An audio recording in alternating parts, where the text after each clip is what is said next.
برعظیم پاک و ہند میں اسلام کی جو آمد ہوئی ہے اس طرف آئیں گے۔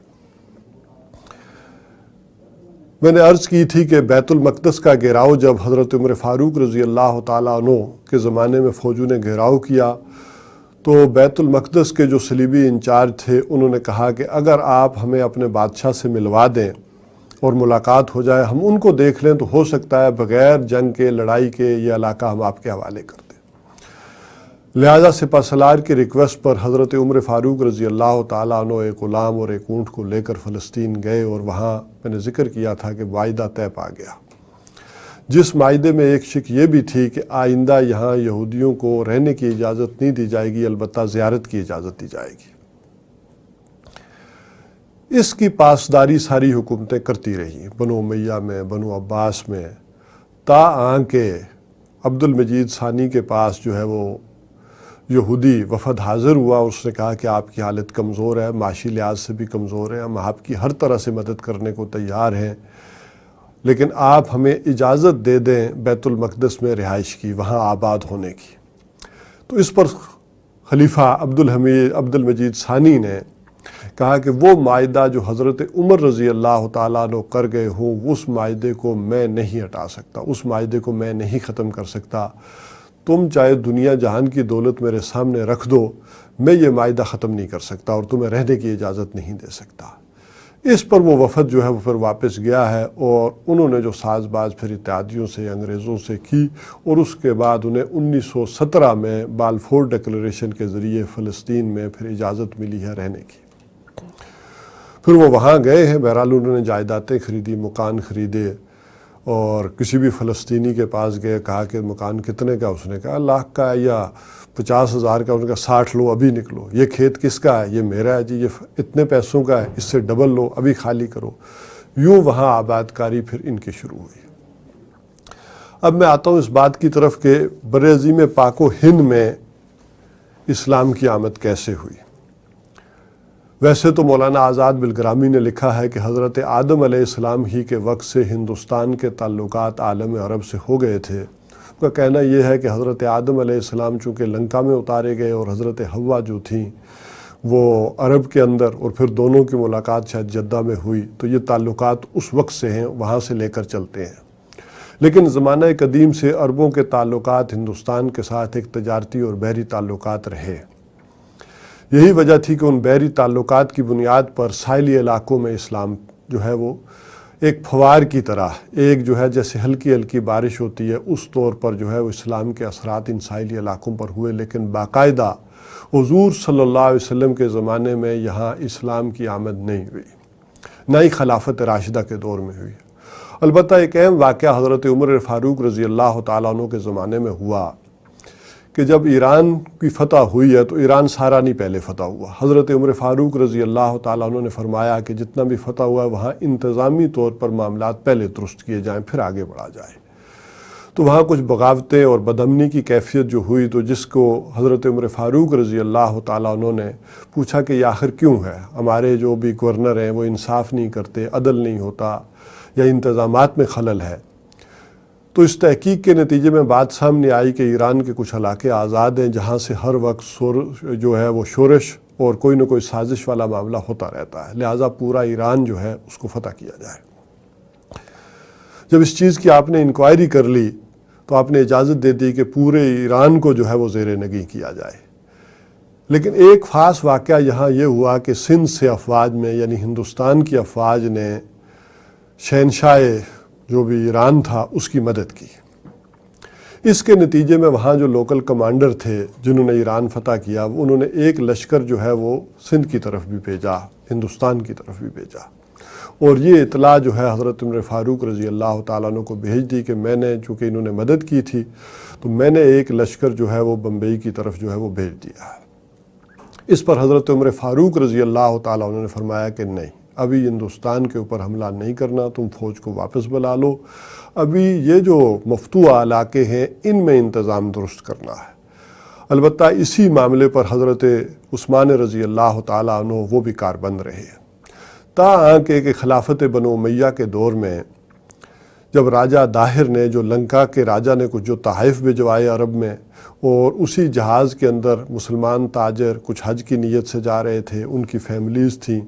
اس جہاز کو لوٹا اور عورتوں کو اور مردوں کو قید کر لیا۔ ان کی فریاد جب جو خلیفہ کے دربار میں پہنچی ہے، خلیفہ ولید بن عبد الملک نے، تو اس نے حجاج بن یوسف کو یہ ٹاسک دیا۔ تو حجاج بن یوسف نے، جو خود بھی اس معاملے میں بڑا سرگرم تھا، اس نے اپنے جوان سالہ بھتیجے کو محمد ابن قاسم، ان کو جو ہے وہ سندھ پر چڑھائی کا حکم دے دیا۔ تو یوں 712 میں محمد ابن قاسم نے سندھ پر حملہ کیا، راجہ دائر کو شکست دی، اور 713 تک ملتان تک کا علاقہ بھی فتح کر لیا۔ 714 میں چونکہ حجاج ابن یوسف جو سرپرست بھی تھا اس ساری مہم کا، اور محمد ابن قاسم کا بھی، اس کا انتقال ہو گیا، اور اگلے ہی سال خلیفہ ولید بن عبد الملک کا بھی انتقال ہوا ہے۔ چونکہ اگلا خلیفہ جو بنا ہے وہ خلیفہ سلیمان بن عبد الملک، وہ چونکہ حجاج ابن یوسف کا مخالف تھا، چونکہ جانشینی میں اس نے اس کی مخالفت کی تھی، تو اس کی جتنی بھی مہمات تھیں، جتنے بھی کیے ہوئے کام تھے، ان کو ذرا دوبارہ سے از سر نو جائزہ لیا اور ان کو ریورس کیا۔ یہی وجہ ہے کہ پھر اس نے محمد ابن قاسم کو واپس بلا لیا۔ یوں پھر تقریباً اگلا 300 برس کا عرصہ ایسا ہے کہ جہاں پر پھر راجپوتوں نے یہاں ڈٹ کر حکومت کی۔ اس کے بعد سلطان محمود غزنوی نے سن 1000 عیسوی میں ہندوستان کی طرف توجہ دی، اگرچہ اس کے والد نے پہلے ہی انت پال کی بیوقوفیوں کی وجہ سے یہاں سرحد میں ایک چوکی قائم کر دی تھی جی، اور اس کام کو پھر 998 میں 97 میں سلطان محمود غزنوی نے آگے بڑھایا، اور تقریباً 1030 تک متواتر 17 حملے ہندوستان پر کیے، لیکن خود غزنی کی بد انتظامی کی وجہ سے اسے فوراً واپس جانا پڑتا تھا، اور یوں کوئی مستقل اور پائیدار حکومت، باقاعدہ حکومت ہندوستان میں قائم نہ کر سکا۔ پھر تقریباً 200 برس کا عرصہ وہ آتا ہے کہ پھر اس میں ہندوستان کی طرف کوئی خاص توجہ نہیں ہوئی، یہاں تک کہ پھر سلطان شہاب الدین غوری نے ہندوستان کے اوپر جو ہے وہ حملہ کیا، اور چونکہ یہ اس کا بڑا بھائی کابل کا حکمران تھا، یہ ایک سپہ سالار تھا ان افواج کا، تو اس نے ہندوستان کے اوپر توجہ دی، اور پھر 1206 میں اپنی وفات کے بعد دہلی میں باقاعدہ اس نے اپنے غلام قطب الدین ایبک کو نامزد کر دیا۔ تو یوں 1206 میں دہلی میں مسلمانوں کی باقاعدہ حکومت قائم ہوئی۔ لیکن یہاں یہ سمجھتے چلے کہ عین اس وقت میں اصل عرب کا جو نیوکلیس ہے، اسلام کا جو نیوکلیس ہے، عرب کے اندر مرکزی جو حکومت تھی اس کے خاتمے کا آغاز ہو گیا تھا، یعنی 1258 میں بغداد کا خاتمہ، اور 1206 میں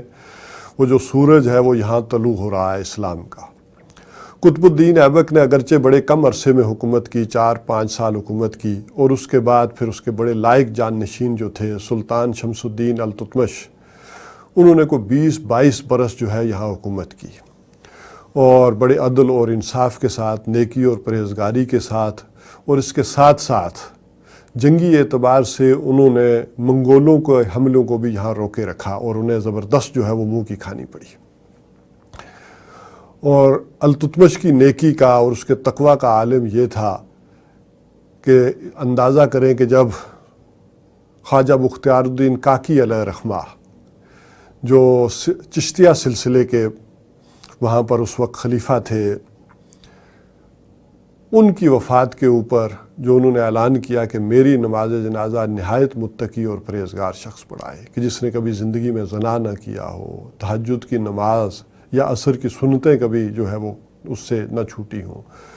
تو اس وقت کے سلطان نے نکل کر جنازہ پڑھایا اور کہا کہ میرا پردہ چونکہ اٹھ گیا ہے، اللہ تعالیٰ مجھے بھی پردے میں کر دے۔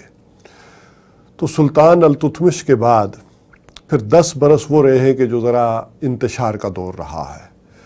اور ان 10 برسوں میں انہی میں رضیہ سلطانہ کی حکمرانی بھی آئی ہے۔ پھر اس کے بعد عمرا نے یہ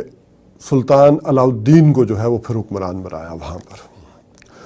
تو سلطان ناصر الدین جو ہے، سلطان ناصر الدین جو ہے وہ حکمران بنے، لیکن سلطان ناصر الدین بھی بڑے ہی اپنے یعنی التتمش کی طرح بڑے ہی نیک پرہیزگار، انہیں سلطنت کے کاموں سے کوئی سروکار نہ تھا،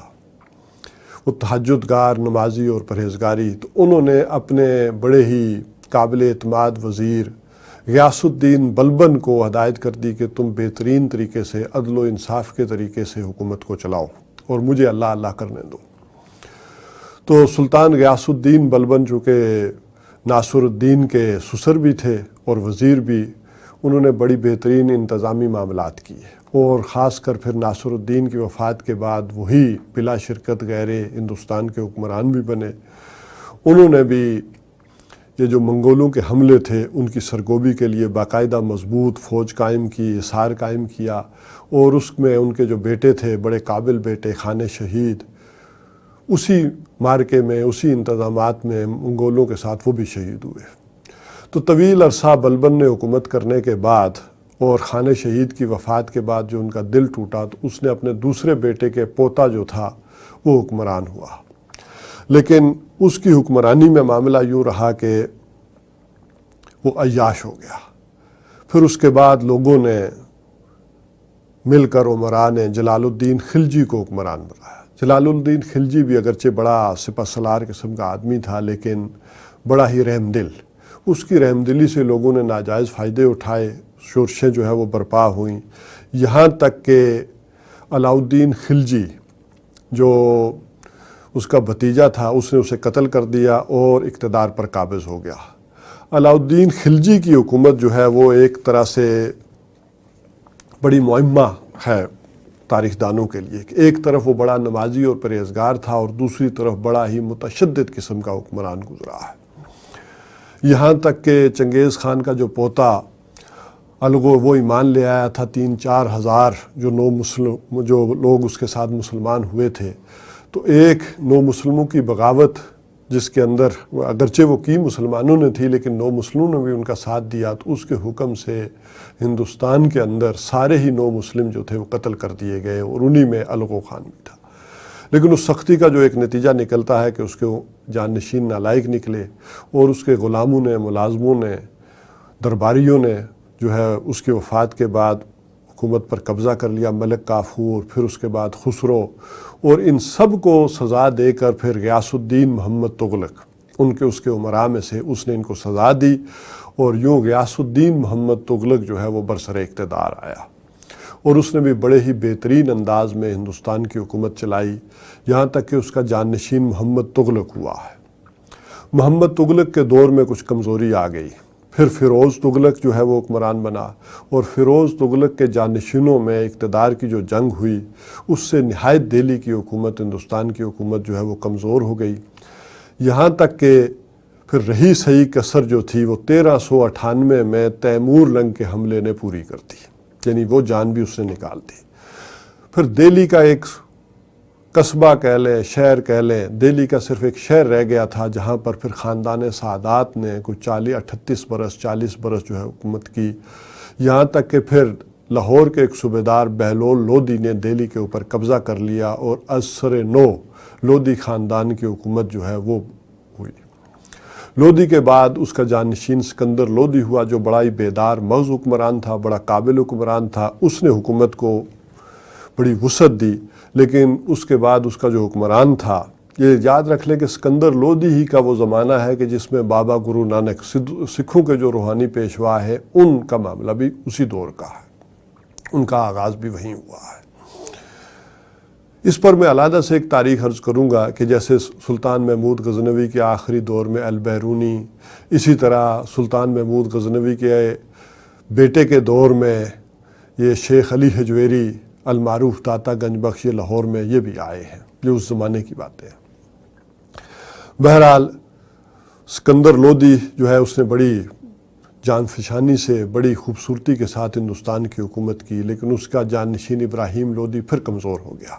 اور مرہٹے جو ہے وہ سر اٹھانے لگ گئے، یہاں تک کہ 1526 میں فراغانہ کی طرف سے پھر بابر آیا ہے۔ چونکہ بابر کو وہاں بے دخل کیا گیا، اس کے والد کی وہاں حکومت تھی جو اس نے تقسیم کر دی تھی اپنے 2 بیٹوں کے درمیان، تو یہ دھکے کھاتا ہوا، پھر کابل کو فتح کرتا ہوا، مختلف ادوار سے گزرتا ہوا یہ ہندوستان آیا، اور یہاں اس نے ابراہیم لودھی کو کمزور دیکھتے ہوئے یہاں ہندوستان پر فوج کشی کی اور 1526 میں تخت دہلی پر قابض ہوا۔ اگرچہ بابر بڑا ہماجیتی اور قابل حکمران تھا، اسے کوئی زیادہ عرصہ نہیں ملا، 4 سال یہ حکمران رہا، پھر اس کا بیٹا ہمایوں تخت نشین ہوا۔ 8-10 برس ہمایوں نے حکومت کی، لیکن شیر شاہ سوری نے اسے شکست دے کر بھگا دیا اور یہ بھاگتا ہوا دشت و دشت خاک چھانتا ہوا یہ ایران پہنچا ہے۔ یہیں سندھ کے اندر عمر کوٹ کے قلعے میں اس کے ہاں اکبر کی ولادت ہوئی، لیکن یہ چھوڑ کر چلا گیا کہ اس کو اپنے چچا کے پاس پہنچا دیا جائے، اور پھر وہاں سے تقریباً 15 برس بعد جب یہ سلطنت سور کی حکومت جو ہے وہ کمزور ہوئی، تو شیر شاہ سوری کو بھی اگرچہ 5 سال ملے ہیں ہندوستان میں حکومت کرنے کے، اسی میں اس نے یہ جرنیلی سڑک بنوائی اور بڑی ہی قابلیت کے ساتھ بڑی ہی ترقی دی ہندوستان کو، لیکن خاندان سور کی جو حکومت ہے یہ تقریباً 15 سال رہی ہے۔ اس کے بعد پھر ہمایوں آیا ہے، شہنشاہ تماسیب ایران سے اس کی فوجوں کی مدد لے کر آیا اور اس نے دوبارہ سے خاندان سور کا خاتمہ کیا، اور خاندان سوری کے خاتمے کے بعد وہ دوبارہ برسر اقتدار رہا، لیکن اسے زیادہ پھر مہلت نہیں ملی، چند ہی ماہ اس نے حکمرانی کی اور اس کے بعد وہ بھی فوت ہو گیا۔ اس کے بعد اس کا بڑا ہی جو بعد میں ہونہار بیٹا بنا ہے ایک اعتبار سے، اکبر 13 سال کی عمر میں وہ برسر اقتدار آیا۔ اکبر کو پڑھا لکھا بادشاہ نہیں تھا، لیکن جلد ہی اس نے قابلیت حاصل کی اور حکمرانی کے اندر اس نے بڑے ہی کام کیے، سیاسی اعتبار سے پورے ہندوستان کو اس نے مضبوط کیا، فتح کیا باقی ہندوستانی علاقوں کو، اور پورے ہندوستان کے اوپر اس نے حکمرانی کی۔ لیکن ایک وجہ سے وہ بڑا بدنام ہوا کہ جو اس نے دین کے اندر دخل اندازی آخری دور میں شروع کی، اس کی وجہ سے اکبر کی جو ہے وہ بڑی بدنامی ہوئی ہے۔ اس نے مختلف اس کے اندر اصلاحات کرنے کی کوشش کی،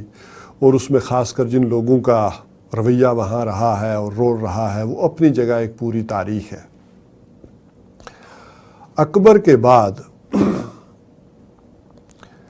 جو اس نے طویل عرصہ حکمرانی کی ہے، تو اس کا بیٹا شہزادہ سلیم، جسے شہزادہ جہانگیر بھی کہتے ہیں، شہزادہ سلیم جو ہے وہ حکمران ہوا ہے۔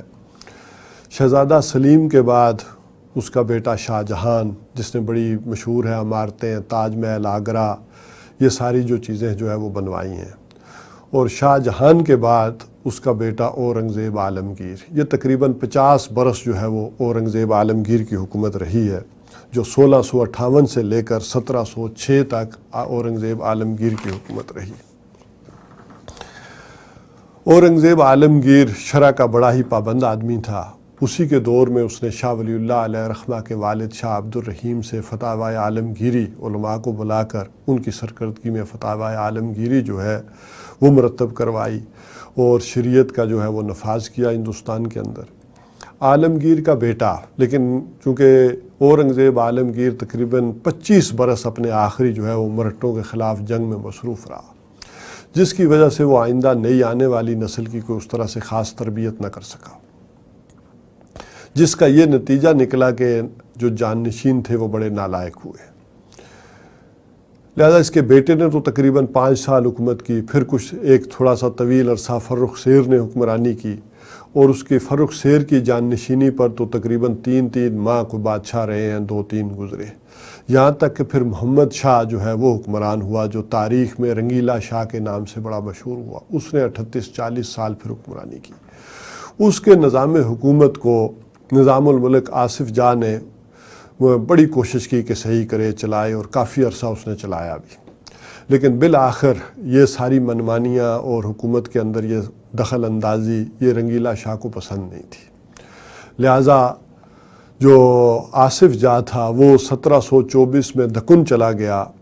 اور پھر وہاں پر جا کر اس نے نئی سلطنت آصفیہ کی بنیاد ڈالی، جو طویل عرصے قائم رہی، یہاں تک کہ سلطنت آصفیہ 1948 میں پاکستان بننے کے بعد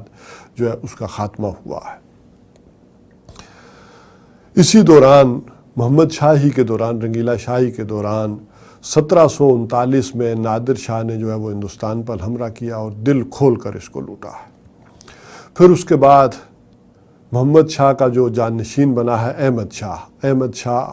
اور احمد شاہ کے بعد عالمگیر ثانی وہ حکمران رہا۔ یہ بالکل ایسے بادشاہ گزرے ہیں اورنگزیب عالمگیر علیہ رحمہ کے بعد کہ جن کے کوئی قابل ذکر کارنامے نہیں ہیں، بس محض دہلی کی سطح پر ان کی حکمرانی روز بروز گھٹتی گئی ہے، جس کے بارے میں وہ مشہور بات بھی ہے کہ حکومت شاہ عالم از دہلی تا پالم، یہ پالم وہ جگہ ہے جہاں آج کل دہلی کا جو ہے وہ نیا ایئرپورٹ ہے وہ قائم ہے، یہ اتنے تک اس کی حکومت رہ گئی شاہ عالم کی، عالمگیر ثانی کے بعد جو وہ بنا ہے۔ عالم ثانی کے دور میں، شاہ عالم ثانی کے دور میں احمد شاہ ابدالی نے، کہا جاتا ہے کہ شاہ ولی اللہ علیہ رحمہ کی درخواست کے اوپر ہندوستان پر حملہ کیا۔ انہوں نے درخواست بھیجی تھی کہ مرہٹے بڑا زور پکڑ رہے ہیں اور ہو سکتا ہے کہ مرہٹے جو ہے اسلام کا نام و نشان مٹا دیں ہندوستان سے۔ تو احمد شاہ ابدالی نے 1761 میں پانی پت میں انہیں شکست دی اور شاہ عالم کی حکومت دوبارہ قائم کر کے از سر نو وہ واپس چلے گئے۔ ان کے بعد پھر اکبر شاہ جو ہے شاہ عالم ثانی کے بعد وہ حکمران ہوا، پھر یہاں تک کہ بہادر شاہ جو ہے وہ اس کی حکمرانی رہی ہے آخری 10 سال تک، وہ بھی برائے نام رہی ہے، یہاں تک کہ 1857 میں انگریزوں نے اس کی حکومت بھی ختم کر دی۔ اس میں ساتھ ساتھ میں عرض کرتا چلوں کہ احمد شاہ ابدالی کا پوتا وہ جاتے جاتے اس نے پنجاب کی حکومت جو تھی وہ رنجیت سنگھ کے حوالے کر دی، جو تقریباً 1849 تک رہی ہے۔ انہی حکومتوں میں اودھ کے حکمران کچھ ذرا مضبوط رہے ہیں اور تقریباً 1856 تک ان کی حکمرانی بھی رہی۔ اسی طرح سندھ میں جو حکمران تھے 1843 تک سندھ میں حکمرانی رہی۔ اس طرح آپ کو معلوم ہے کہ 1799 تک میسور کے اندر سلطان ٹیپو کی حکمرانی بھی رہی ہے، اور یوں 1948 تک جیسے میں نے عرض کیا جو آخری سلطنت اور جو طویل ترین رہی ہے وہ حیدرآباد دکن کی جو سلطنت رہی، جسے بالآخر انگریزوں جو ہندوستانیوں نے یعنی پاکستان کی تقسیم کے بعد جس کا الحاق جو ہوا چاہتا تھا کہ وہ پاکستان کے ساتھ کریں یا آزاد حیثیت سے رہیں، تو جس رات پھر قائد اعظم کی وفات ہوئی ہے اسی رات پھر 1948 میں حیدرآباد تک ان کا محاصرہ کیا گیا، اور تقریباً 1 برس محاصرے کے بعد جو محبان وطن ہیں وہ لڑتے رہے اور حیدرآباد دکن کی ریاست بھی ختم ہو گئی۔ یوں اسلام کی آمد جو بر عظیم پاک و ہند میں 712 سے شروع ہو کر یہاں پر اس کا ایک فیز جو ہے وہ ختم ہوا۔ یہاں جان لینا چاہیے کہ یہ خطہ جو ہے بر عظیم پاک و ہند کا خطہ اصل حضور صلی اللہ علیہ وسلم کے دور سے محروم رہا ہے، پھر خلافت راشدہ یعنی صحابہ کرام رضوان اللہ تعالیٰ علیہم اجمعین کے دور سے ان کے فیوز و برکات سے بھی جو ہے وہ محروم رہا، یہاں تک کہ پھر اس میں ماوراء النہر یہ اس راستے سے جو اسلام آیا ہے اور اس میں پھر کچھ اثرات بھی داخل ہوئے۔ تو یہی وجہ ہے کہ ہندوستان کی جو اسلامی تاریخ ہے اس میں تصوف کو ایک علیحدہ سے حیثیت رہی ہے۔ تو آئندہ نشست میں جو تصوف کے جو چاروں سلاسل جو ہندوستان میں آئے ان کی تاریخ جو ہے وہ بیان کروں گا۔ میں نواز اسٹوڈیو کا شکریہ ادا کرتا ہوں اور انشاءاللہ العزیز اب آئندہ نشست میں ان سلاسل کی جو ہے ایک تاریخ بیان کرتے ہوئے پھر یہ جو اپورڈ موومنٹ ہوئی ہے اس کی تاریخ جو ہے وہ بیان کی جائے گی کہ کس طرح سے آیائی تحریک جو ہے 2 صدی ہجری میں شیخ مجدد الفسانی علیہ رحمہ کے ذریعے سے دوبارہ سے جو ہے وہ آغاز ہوا اور اس کی مساعی کے نتیجے میں پھر پاکستان تک ہم کیسے پہنچے اور اس وقت ہم کس حالت میں ہیں اور اس وقت تاریخ جو ہے وہ کون سی کروٹ لے رہی ہے، یہ انشاءاللہ العزیز پھر آئندہ کی نشستوں میں